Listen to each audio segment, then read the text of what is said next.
Today on Earth Focus, many of our food crops depend on honeybees for pollination.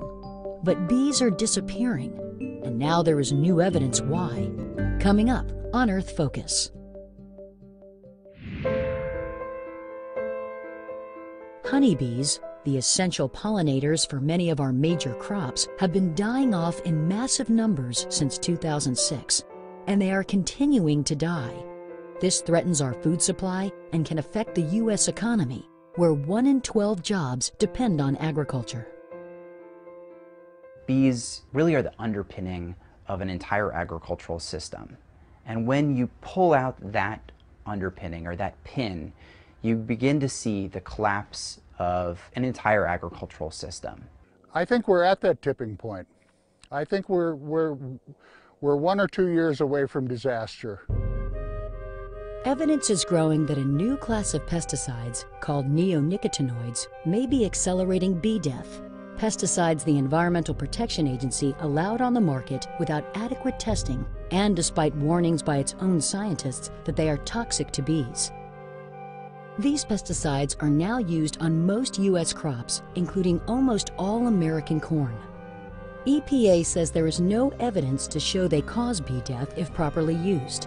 But environmentalists disagree and want neonicotinoids banned until adequate safety tests are done. With the government slow to act, and as neonicotinoid sales reap billions for industry, bees continue to die.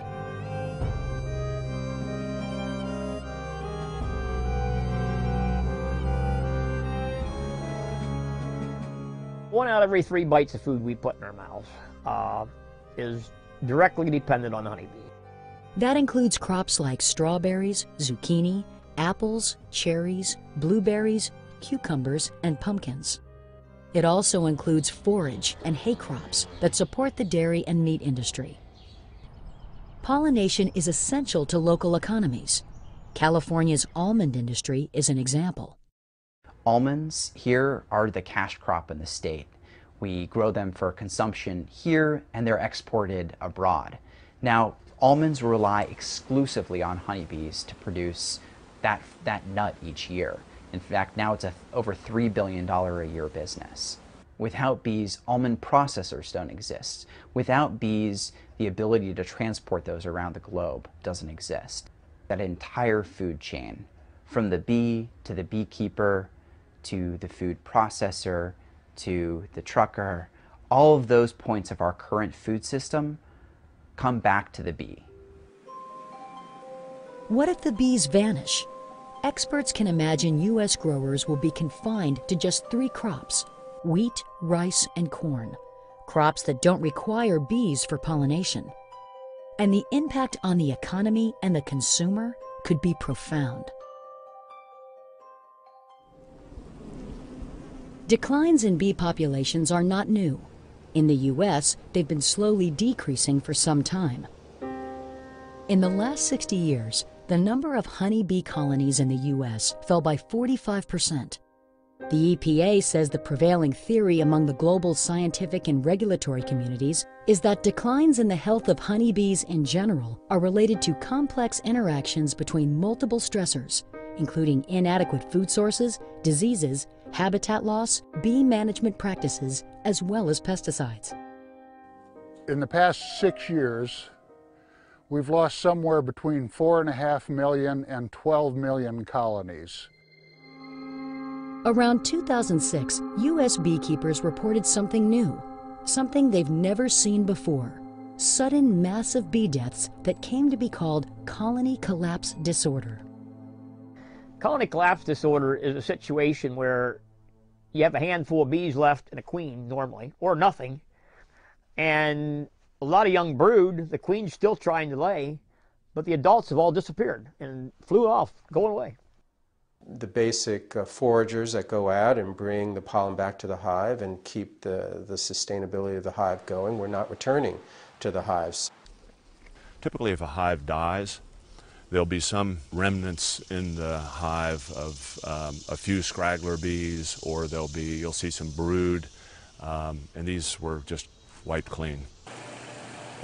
The first to call attention to colony collapse disorder in the States was David Hackenberg.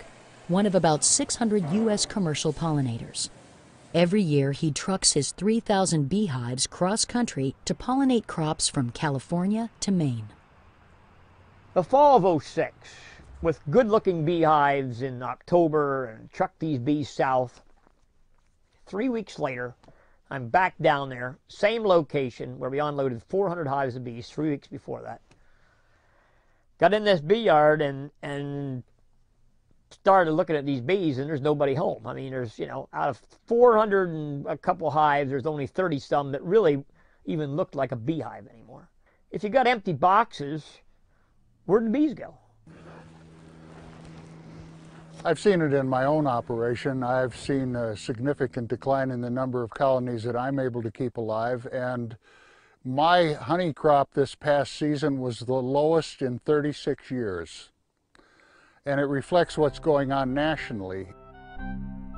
According to an annual survey conducted by representatives from the U.S. Department of Agriculture and Apiary Inspectors of America, 1 out of every 3 U.S. honeybee colonies was lost during the winter of 2010-2011. But some beekeepers say the losses are much higher. Our losses over the whole year are running anywhere from 50 to 80%. Unsustainable. If you're strictly a honey producer and this is your job, you can't survive, and they aren't surviving. Why are USDA reports so low? It could be because the online survey was based on data reported by only 20% of U.S. beekeepers, and because it included only winter and not full-year losses. That's a very narrow snapshot of when bees die. Now, when we look at that full picture, we understand that bee losses are substantial and continue on that downward trend. EPA also has an online reporting system for bee loss, but beekeeper Tom Theobald calls it a sham because state regulators who oversee pesticide use don't have to report bee incidents. He says reported incidents don't remain in the records, giving EPA the defense that few incidents are reported. Other EPA critics say that bee incidents are either not entered into the database or are sanitized by management. When asked to comment, EPA issued a statement saying, "We are aware of no instance in which states have withheld pesticide incidence data." The agency says it has worked extensively with pesticide health and safety organizations to provide objective, science-based information about pesticides, and that we are handling incident reports in a responsible, transparent manner, and we encourage incident reporting. It's my experience that the working level people in the EPA, for the most part, want to do the proper thing. They want to carry out their responsibilities. I think what we're seeing is a massive failure at the management level, and I think it's time to remove some of these people from their jobs. Colony collapse disorder is not confined to the U.S. It is also reported in Canada, Europe, South and Central America, and parts of Asia. Beekeepers around the world began to connect neonicotinoids to vanishing bees. Olivier Belval says massive bee loss began with the use of imidacloprid, which in France is sold as Gaucho. Alors, les premiers cas de dépopulation importante de colonies ont été constatés sur des floraisons de tournesol qui étaient traitées avec du gaucho. Et donc une partie importante des abeilles qui partaient de la colonie ne revenaient plus à la ruche. In 2008, Germany's Der Spiegel reported massive bee deaths in some of the country's prime agricultural regions. While agriculture officials said the causes were unclear, many German beekeepers pointed a finger at clothianidin, which had been recently introduced in Germany as poncho. I laid awake many nights thinking, what is going on here? Whoa, wait a minute. We've changed their farming, we've changed their chemical program. We've gone to systemics, neonicotinoids, and that's the period of time when they started getting more and more and more and more of this stuff started to be used.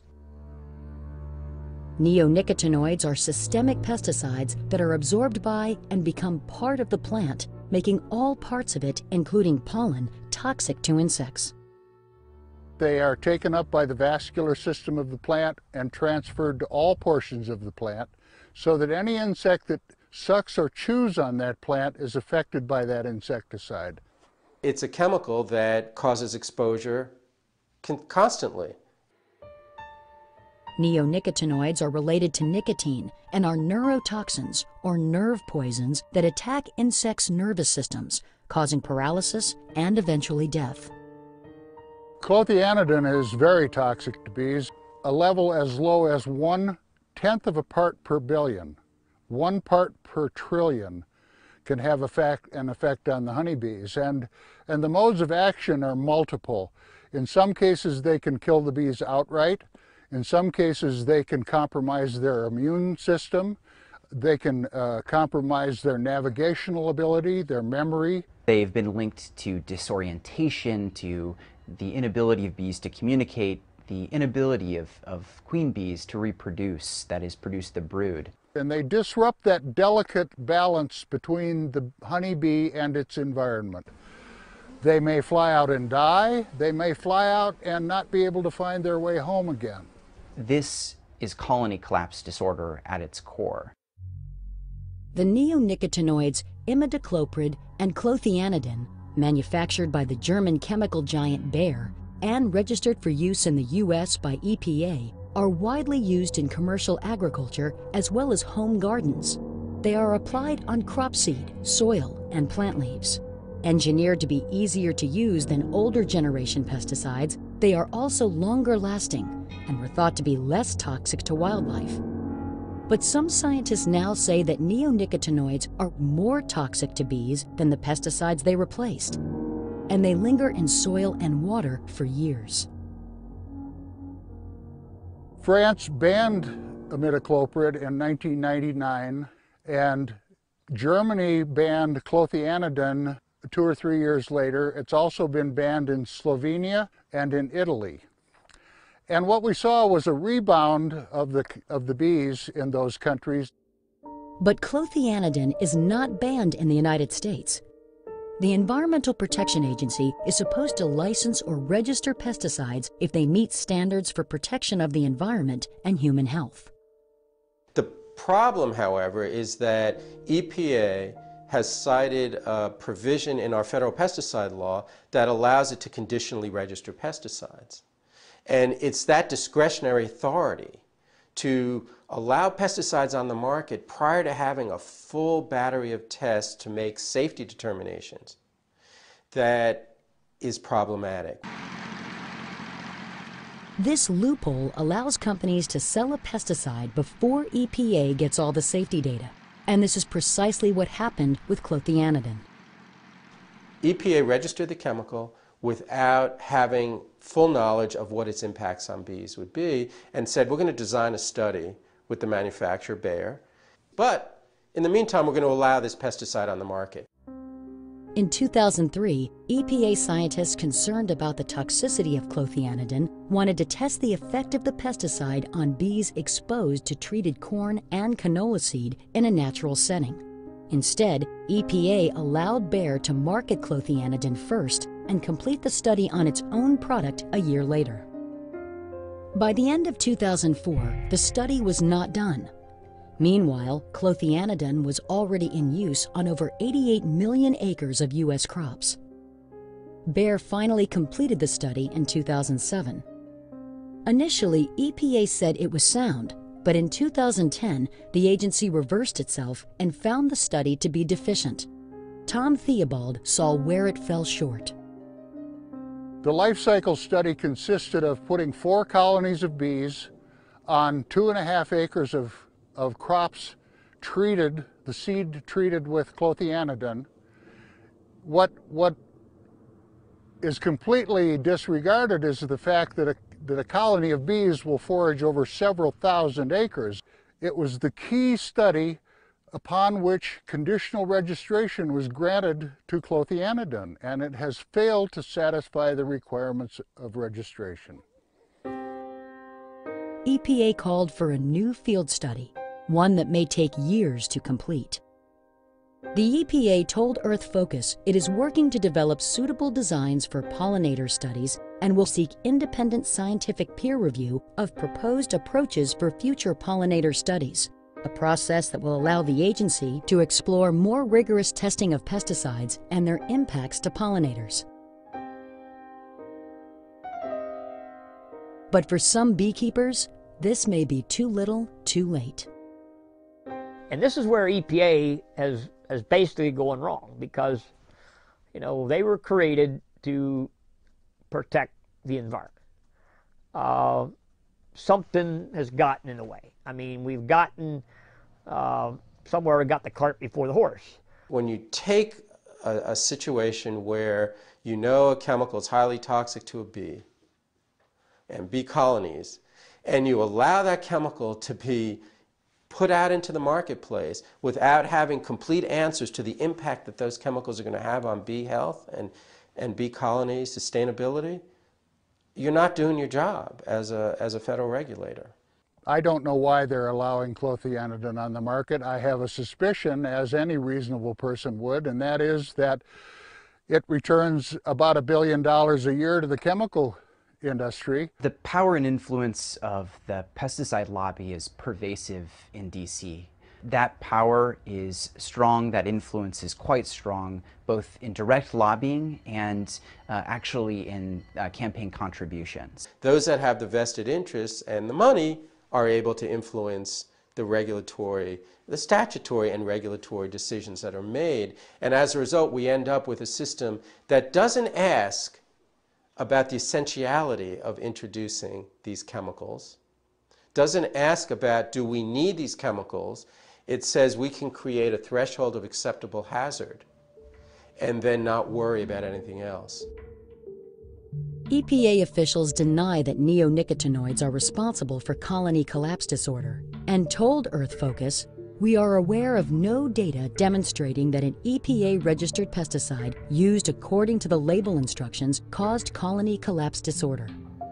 According to Bayer subsidiary Bayer Crop Science, it is widely agreed among scientists that disease and parasites as individual stressors and in combination are the most relevant factors in honeybee colony loss.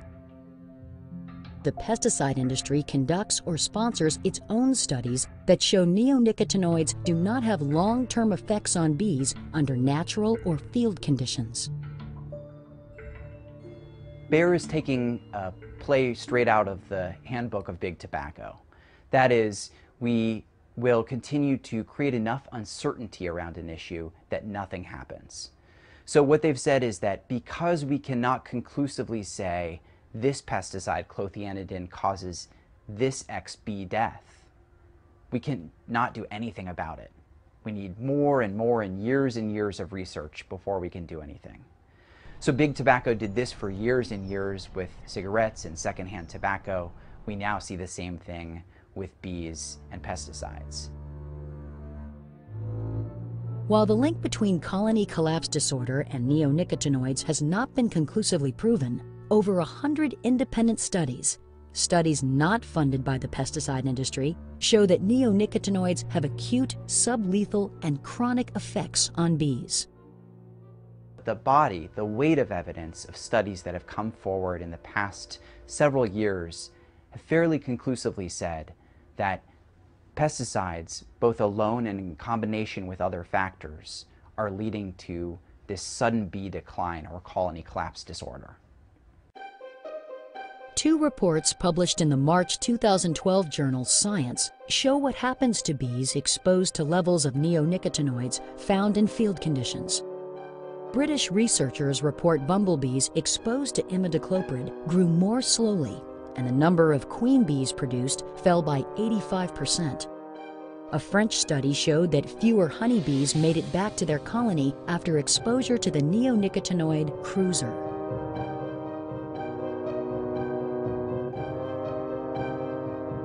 Honeybees come into contact with neonicotinoids through pollen and nectar. But there's a third avenue called guttation.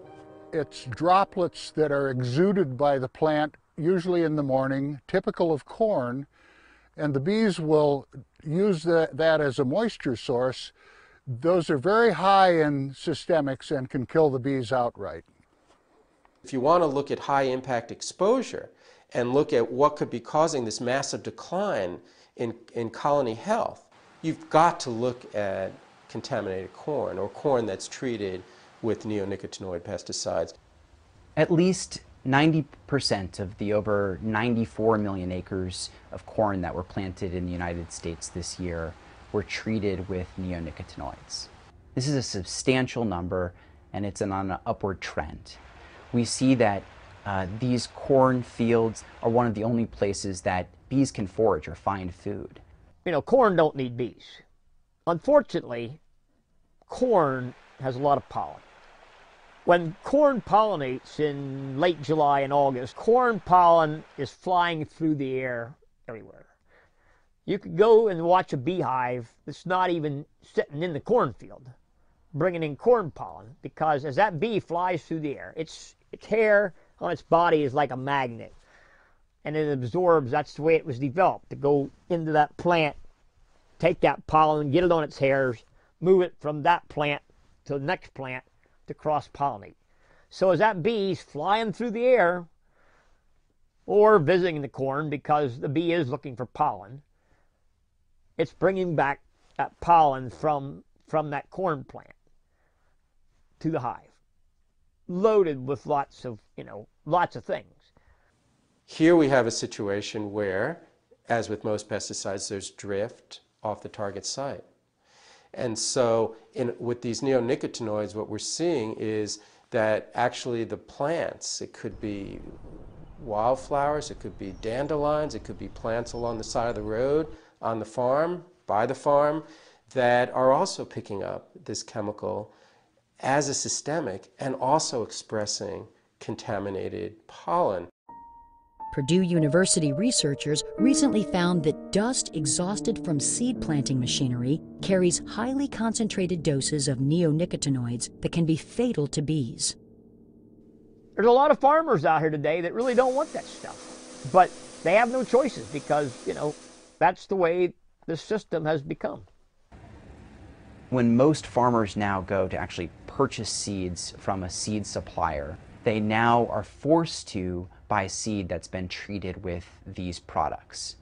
This is a money-making thing. It's what's good for the seed company and the pesticide company that's making the product. So unfortunately, insurance companies, banks, and the U.S. Department of Agriculture has promoted this acceleration of the use of pesticides on corn. They've actually created blanket insurance policies that make it easier and actually promote the use of wide-scale use of neonicotinoid pesticides. In fact, farmers can't get as good of insurance policies or rates unless they apply them. The farmers become serfs to the system. They're working for the company store. If they use these products for more than a few years, they now have a soil that's virtually inert. If they want to grow anything, they have to go to the chemical companies for the seed, for the herbicide, for the pesticide, for the fertilizer, and if they have a crop, who do they sell it to? This is the old company store model on a grand scale.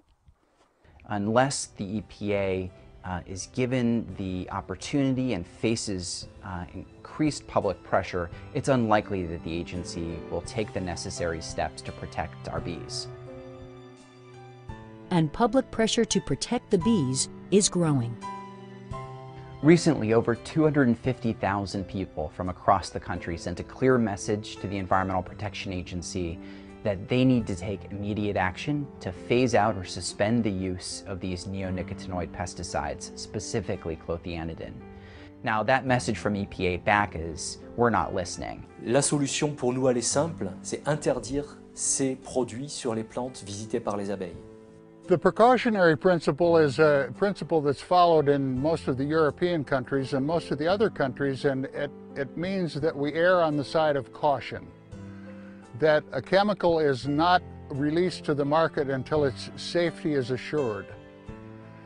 Here in the United States, it seems to be the other way around, and what the EPA and the chemical companies have done is they have turned the environment into the experiment, and the people have become the guinea pigs. We're the experimental animals. Bees are a symptom of something larger. That's a broken federal regulatory system that fails to provide necessary protections for us and our food.